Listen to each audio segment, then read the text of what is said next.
We can also create a reference line on a chart, and this is how it appears. So a reference line on a chart can either be a horizontal or a vertical line. And the idea here is that it's a line that allows you to look at what is above or below that particular line. For example, a business might want to find out how many values are within a thin snapshot. So let's say between the 50th and the 75th percentile. Now, Power BI has this feature inbuilt, but on Excel, we will have to do this manually.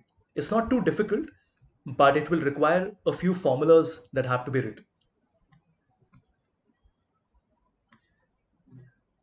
So we want to have a reference line here. So I just call this my ref line. And the user will choose the ref line in G4. So let's say this is 200.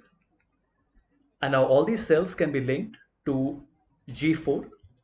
And this means that all the numbers will be linked to this one cell. So whenever a user comes to choose a reference line and changes that number, the same number will change here as well.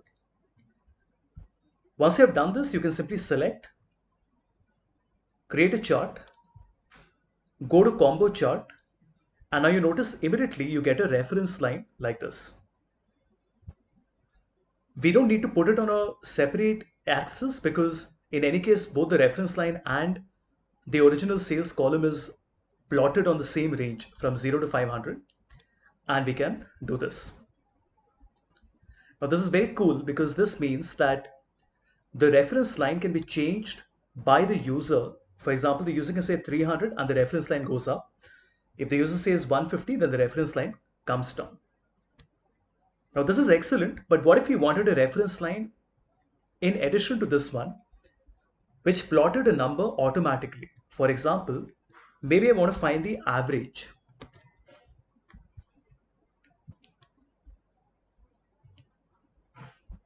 Now the average would be average of all the sales amount. So simply C5 to C9 with dollar signs. We copy this down. Remember, the numbers obviously would be the same because the average is only one constant.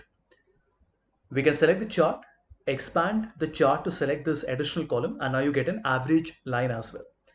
Now remember, the ref line is in your control. You can make this 300, and the average line is automatically determined by the sales amount. So if the sales goes up and up and up, you notice that the average line automatically goes up.